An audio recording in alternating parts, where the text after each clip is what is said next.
एक महत्वाची बातमी, सातारा जिल्हा सत्र न्यायाधीश धनंजय निकम हे फरार झाले। जामिनासाठी त्यांनी 5 लाखांची लाच मागितली होती। लाचलुचपत प्रतिबंधक विभागाकडून त्यांच्या विरोधात गुन्हा दाखल झालेला आहे। सत्र न्यायाधीशांसह 4 गुन्हा दाखल करण्यात आलेला आहे। जामिनासाठी 5 लाखांची लाच मागितली होती।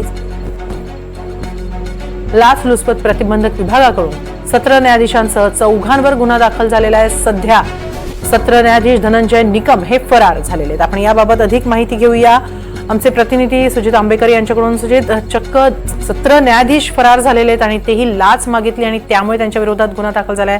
काय नेमकं घडलंय? खरं तर हे अतिशय गांभीर्याचं प्रकरण आहे। संपूर्ण देशभर या सगळ्या प्रकरणाची चर्चा आहे।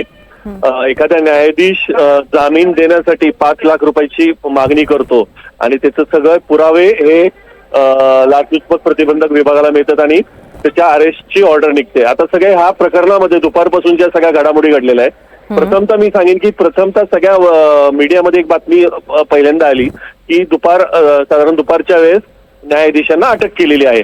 परंतु आपण या प्रकरणामध्ये अत्यंत खोलवर शिरलो आहोत आणि आपल्याला फार ब्रेकिंग बातमी लागलेली आहे। एनडीटीव्ही कडेच आहे सगळ्यात पहिल्यांदा की हे जे न्यायाधीश आहेत, न्यायाधीश धनंजय निकम हे दुपारपासून फरार झालेले आहेत। खरं तर न्यायाधीशांना अरेस्ट करण्यासाठी हायकोर्टाची ऑर्डर लागते।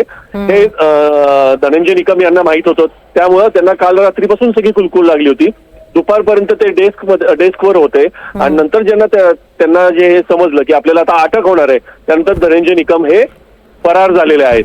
त्यांच्या जे 2 एजंट्स आहेत, असंच म्हणावं लागेल, जे 2 एजंट्स आहेत ते पण फरार आहेत। आता त्यांना शोधण्यासाठी सातारा पोलीस दल असेल आणि लाचलुचपत प्रतिबंधक विभागाचे वरिष्ठ अधिकारी यांनी पूर्णपणे त्यांच्या टीम्स पाठवलेल्या आहेत की आता धनंजय निकम कुठं मिळू शकतात, त्यांचे सीडीआर शोधायचा प्रयत्न चालू आहे। तर ही एक जरी बाजू झाली तरी मी हेमाली महत्वाची गोष्ट सांगेन की न्यायाधीशही फरार होऊ शकतात। आज या निमित्ताने जनतेसमोर आलेले हे महत्वाची बाब आहे। जनतेसमोर आपल्याला आवर्जून हे सांगावं लागतं की न्यायाधीशांना फरार व्हावं लागतंय। नक्की, धन्यवाद सुजित, आपण दिलेल्या या सविस्तर माहितीबद्दल।